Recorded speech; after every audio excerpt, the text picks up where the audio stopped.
So much for having me to District 71. Maya Angelou said, I learned that people will never forget what you said. People will forget what you did, but they will never forget how you made them feel. This is a quote that I'm sure you've heard to death. But the point is, we need to touch into ourselves with our emotional intelligence in order to make someone feel something. And tonight, we are going to explore some wonderful ideas, some thoughts, some strategies, some models that will help us to become more emotionally intelligent. And I want to say from the get go, I'm not talking about being emotional. I'm not talking about crying in your speeches to make an impact, but I am talking about you as a leader of your club, a leader of your area, your division, your district, or as Elizabeth will do next year for our Region 10. So, whichever way you are progressing with your leadership, you need these skills of emotional intelligence. And they form part of a package of soft skills that, if we want to talk about another time, of course, we can as well. My name is David Corcoran, and as Elizabeth said, I have been a professional opera singer. And it was through my journey as an opera singer that I truly discovered the power of emotions through my voice, principally. And it's tonight that I want to bring that special idea around how we can use our vocal intelligence to help us really have the right effect that we want to with others. Tonight, my speech is broken down into three parts. We're going to discover awareness, intention, and purpose. When we think of awareness, we're thinking about the data, the messages, the way in which we can understand ourselves. Intention is all about what can we do with that, and purpose is about your vision. So I don't know tonight if you are already a leader, an aspiring leader, a soon to be leader as well at your club, maybe for the first time. I recognized in my own leadership journey that I've been a club secretary. Then I was club president straight away. Then I became area director, division director. Then I went back and became vice president of education, one of the hardest roles in a club, as I'm sure many of you will agree. But I'm also a leader now in my church. So I took up a position in the church as the music director. And as this year, I'm the moderator. So I'm the president of the church, you might say. And I originally joined the church to find a place to sing. And now I get to sing with a giant organ in a beautiful congregational hall and to bring a message in a different way to a new group of people as well. Emotions are from us, for us, and they're there to help us. And that's the key message that I want to share tonight. That emotions, this information is from you, for you, and it's there to help you. So let's talk now about our awareness. I want to ask you straight up, what are you feeling? What are you feeling right now? Take a moment, take a deep breath. Let's take a 6 seconds pause. I'm going to time it out on my watch. Are you ready? You might want to breathe in this moment. Breathe it in.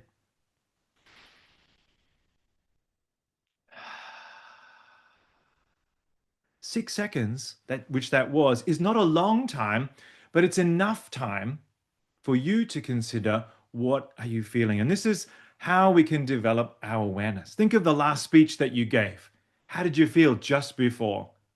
When you are in a leadership position about to address your club, how do you feel? You need to take stock in order to develop your emotional intelligence of your emotions. And it's these emotions that are signals to you. So I implore you to think about maybe the emotions you've experienced today with our change of time zone, change of time, I should say, with our change of week. How has your week been? What emotions have you felt this week and perhaps this month? On top of that, I ask you to think about what is the message behind those emotions. In the world of emotional intelligence, and as mentioned, I've studied and been a staff member with 6 seconds, where I've led and coached people in various courses that we have. And 6 seconds is a 30-year-old world-renowned pioneering organization focused on the development of emotional intelligence. And through those courses, I've understood that it's about the message. All emotions are data. Let me ask you, can you switch off your emotions? No. I wish we could. I wish there was a button at the side of my neck like my computer. I could power down for an hour and just feel nothing. Of course, we're always feeling something. So the question now for you to consider is, what is the message? I'm of the belief personally that I think until we've addressed the message and understood the reason for the emotion, that it sort of sits there on our shoulders.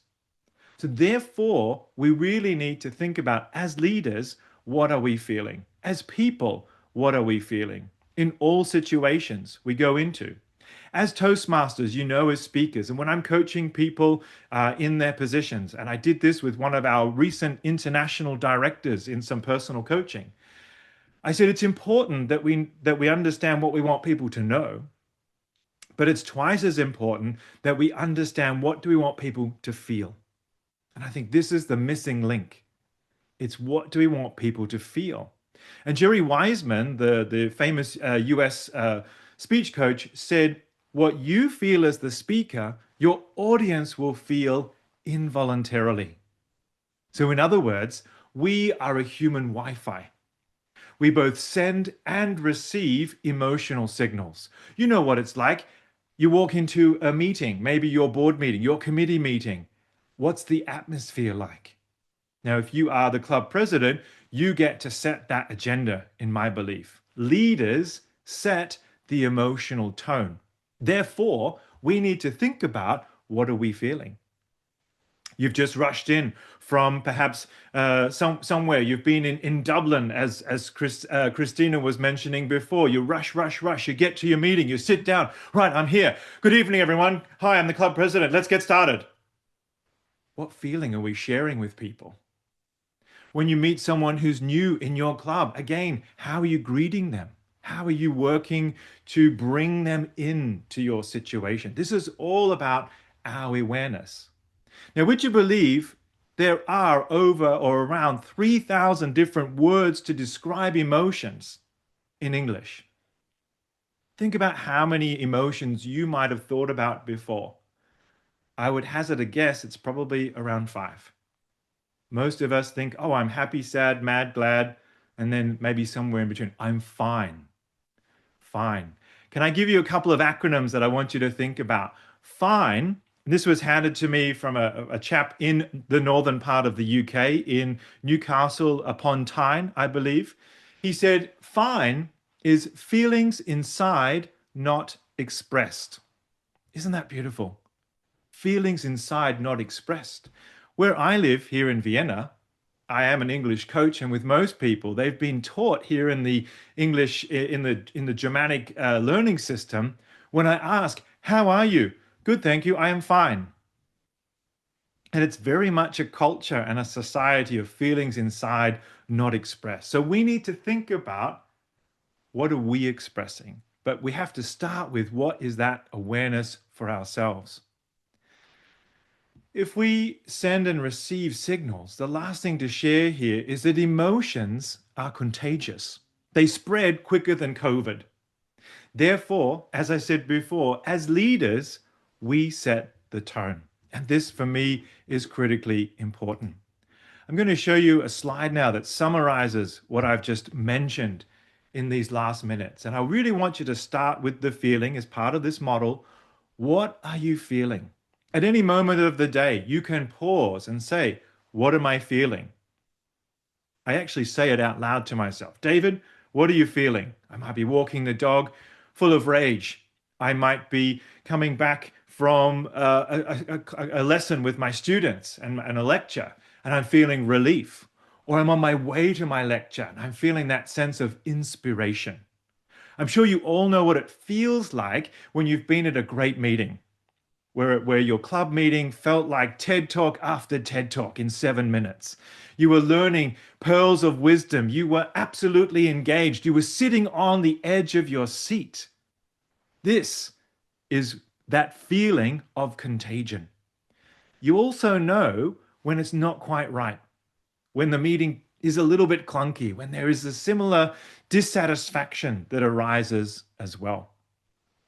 The model I'm sharing here on screen is called the Plutchik Wheel of Emotions. And this is a way for you to expand your emotional vocabulary. As I said, people carry 5 emotions usually, but we know there's a difference between joy and ecstasy.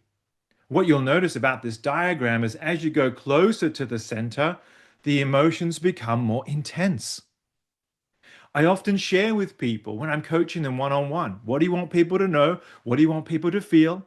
Okay, we get those feelings from them. And then I ask, okay, you need to have energy plus one. If there are 20 people in the room, you want to have energy for 21. So far now, we have 25 people in the Zoom room, and I'm trying my best to exude as much energy as possible through the camera, through the lens, with the power of my voice. And this is what we're going to get onto just now after this.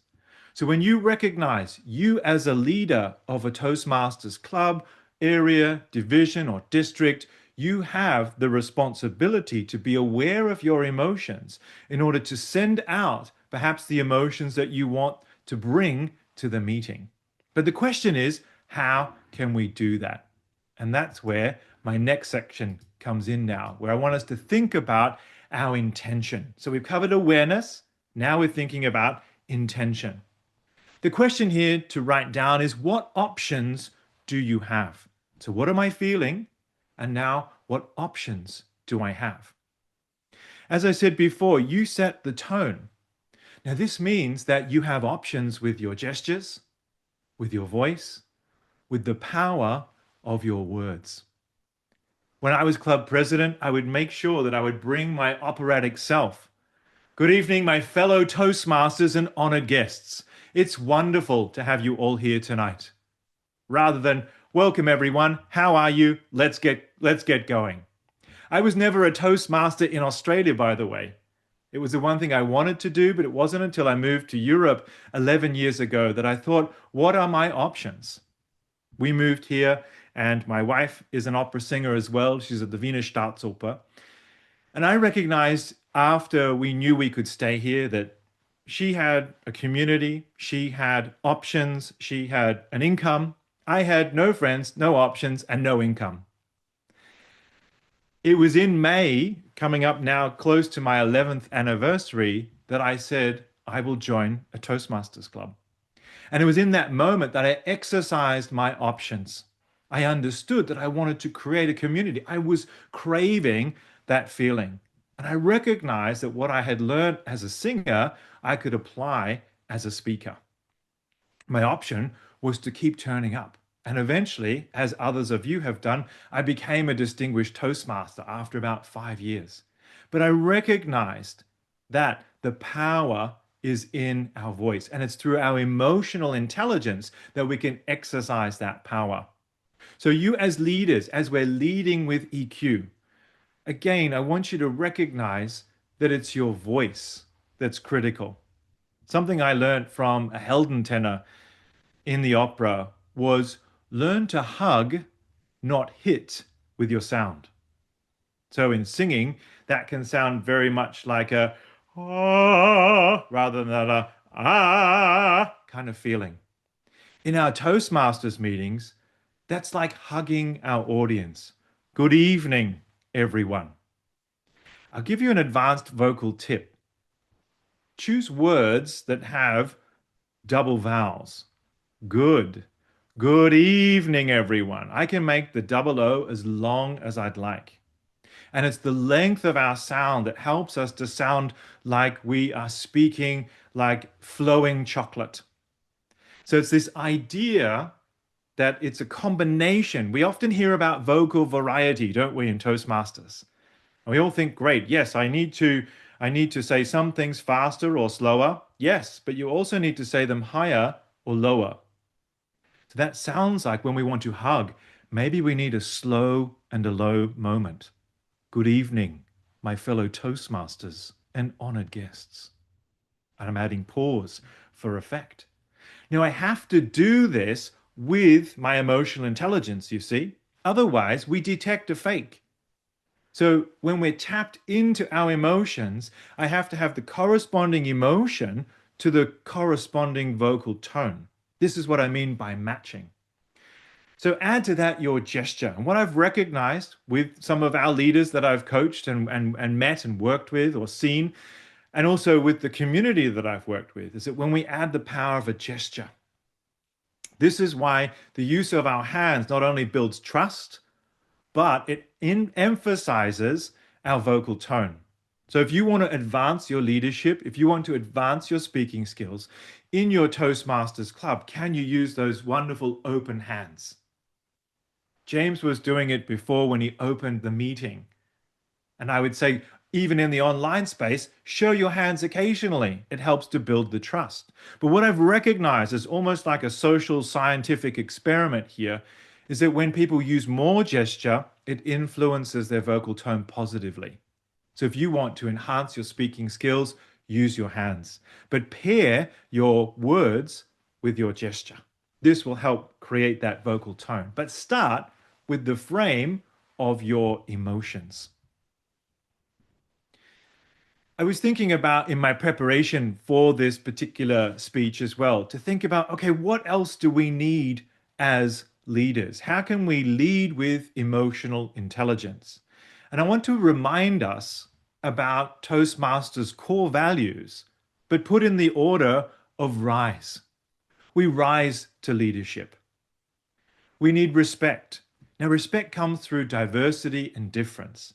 So I want you to think about when you communicate with various people, what changes do you make and can you make? I'm a big believer that our voices are a gift for others. So therefore, I have the responsibility to empower myself through vocal techniques, through learning, through emotional intelligence, to be able to adjust my speaking depending on who I'm speaking to.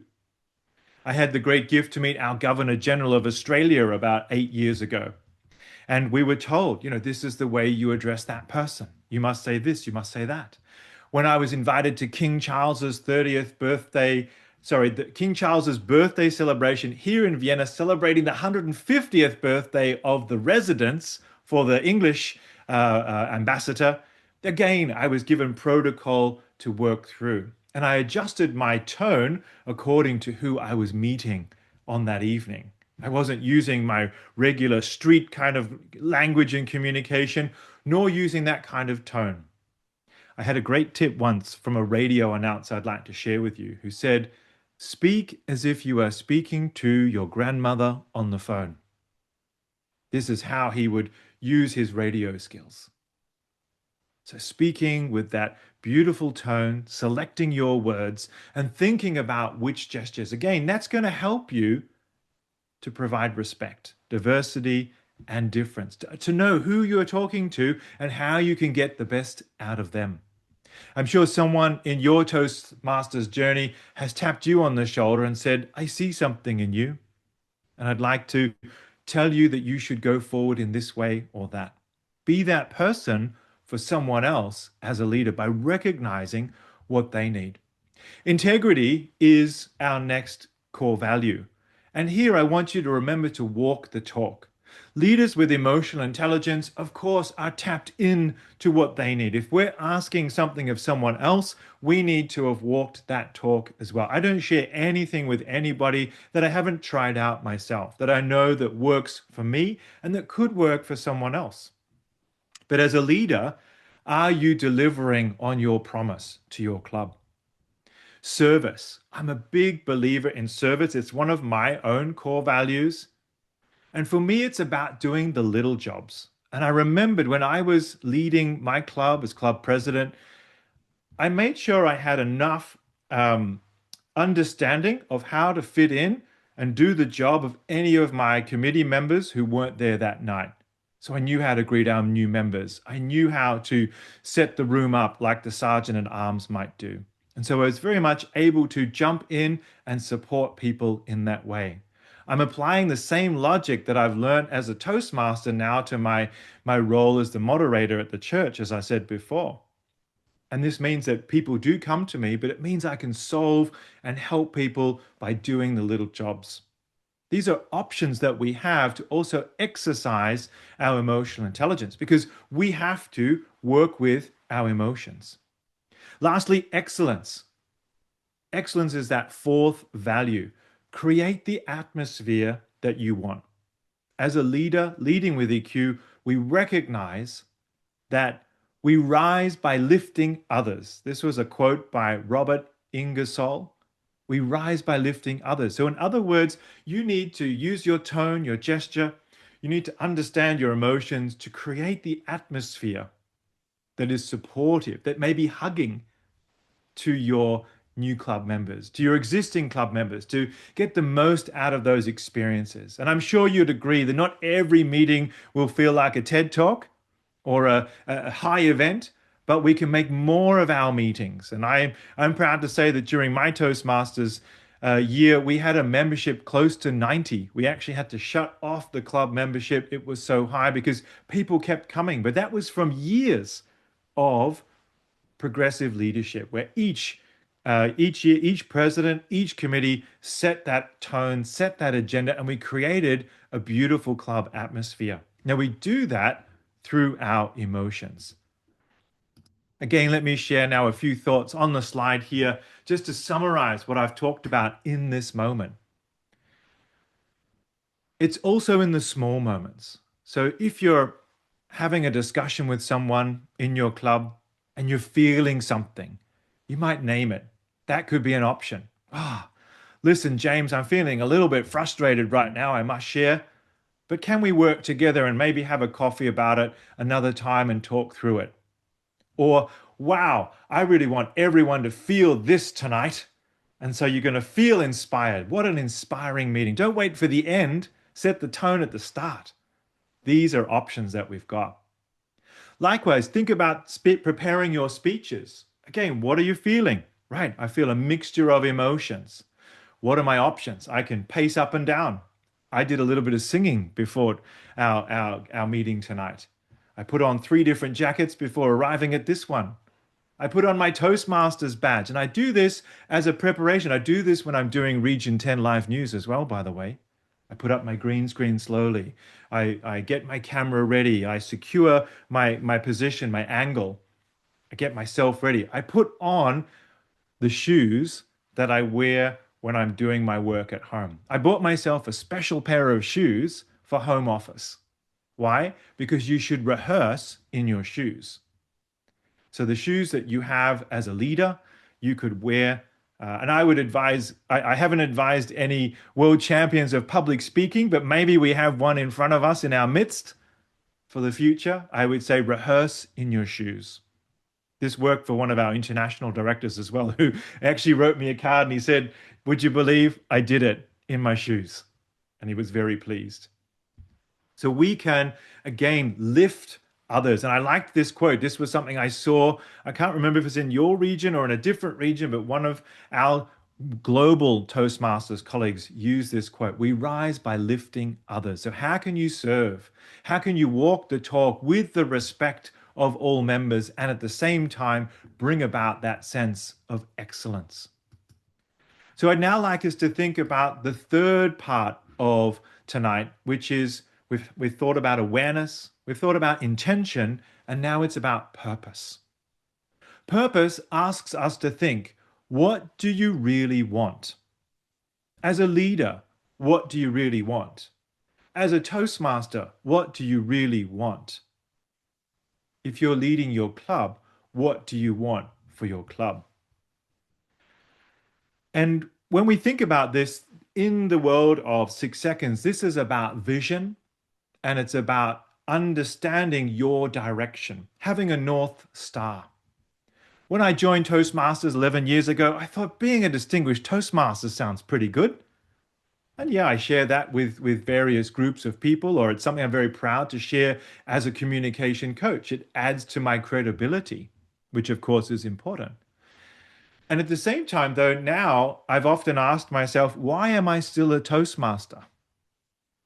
Maybe some of you have asked yourself the same question. And I see now more and more, it's about, I'm really enjoying being the anchor, co-anchor, in fact, with Region 10 Live News. It's something new for me. The digital space, the YouTube frontier, it's there for the taking for all of us. And many of you are also have been on our program or have done similar things on YouTube and various social media platforms. And the purpose of that is that now we expect that level of accomplishment from everybody. But come back to leadership. What do you really want as a leader? Are you a servant leader or are you an ego-based leader?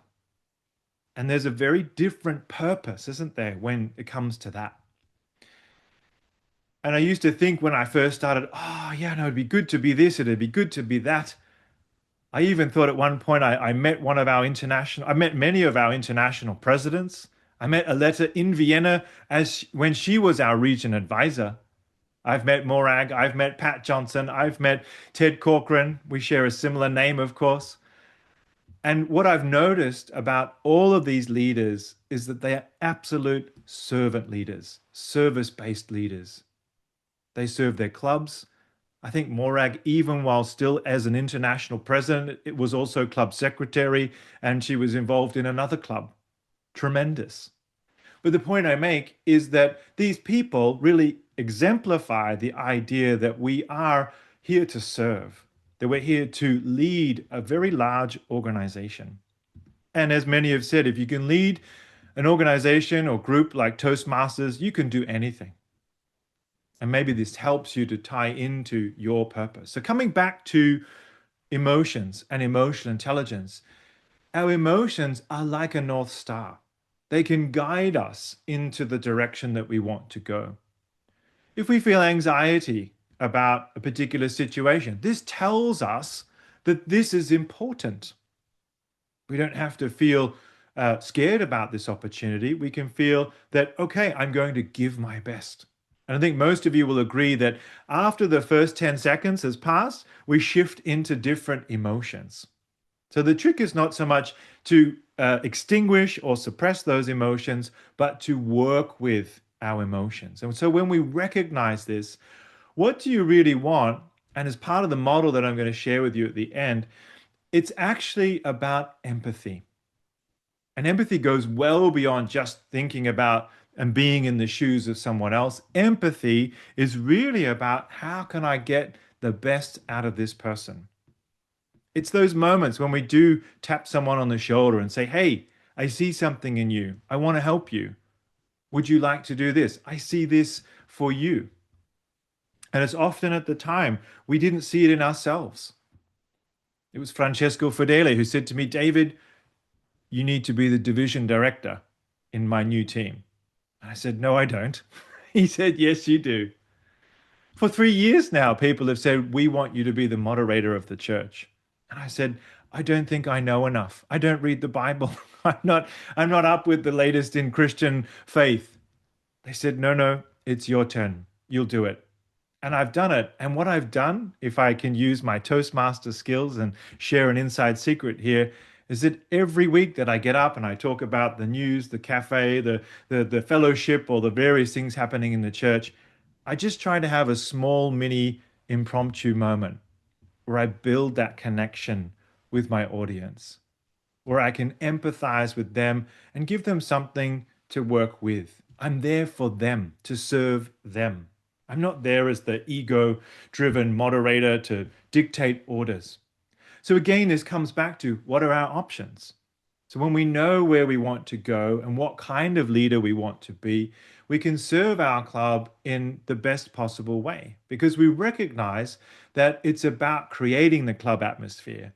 It's about developing other leaders. It was John Maxwell, I think, who said, good leaders create more leaders, and so forth and so on.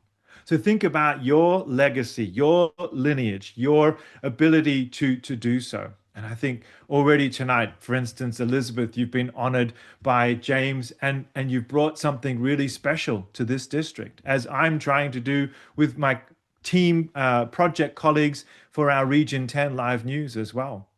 These things are not about me, it's about how can we bring the latest to others.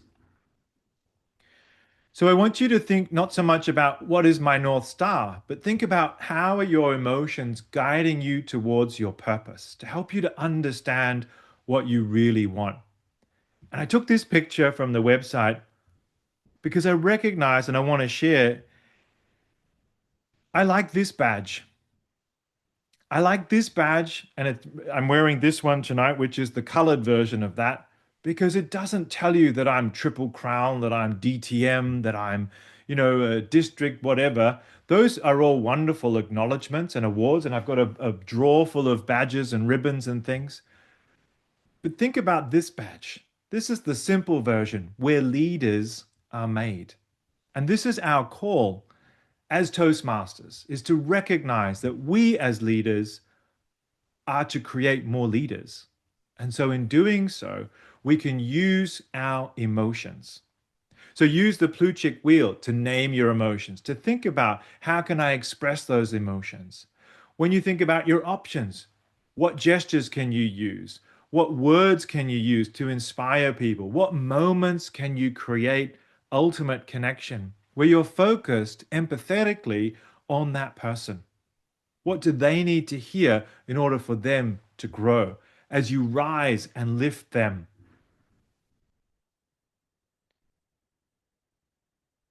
When we use this cycle, which you now see on screen, which is from 6 seconds, so please look up their website for more.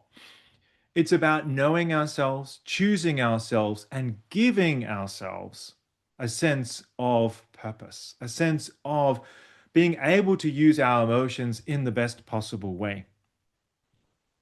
We do that by recognizing that what we feel, others feel involuntarily. So I invite you to rise to the occasion, to recognize and deepen your own emotional experience with phrases like where leaders are made, to not use fine when someone asks you how you are. You might say, I'm feeling nervous. I'm feeling good. I'm feeling excited. Ultimately, we can lead with purpose when we set that intention, but it starts with our own awareness. So, my fellow Toastmasters, I hope this has been an exciting moment for you to uncover something within yourself. I invite you to connect with me further. And I believe now we have time for our Q&A, and I'm in the green, so I know now I can push pause, but I invite you now to connect with us and to see how we can help deepen your emotional experience. Thank you.